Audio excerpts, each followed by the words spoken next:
Hi, I'm Congressman Ron Kind. This week we had before Congress a bill that would address the student loan interest rate adjustment. I voted against it because I felt that it's a bad deal for our students. At a time when students throughout America are over $1 trillion of student loan debt, where they're struggling to pay for higher education, when the typical undergraduate in Wisconsin is graduating with $26,000 of student loan debt, a deep fiscal hole that they're going to have to start climbing out of and repay through a large part of their life, now is not the time for the Congress to pile on by increasing those interest rates and asking them to pay even more.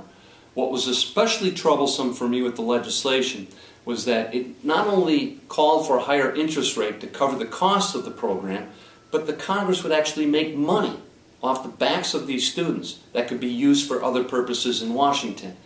That should certainly be a non-starter. Students are already overburdened with the debt. They're getting less assistance from financial aid programs. Unfortunately, the government in the state of Wisconsin has been drastically reducing funding for higher education support in the state, which means that the students and their families are having to go greater in debt in order to attain that educational opportunity.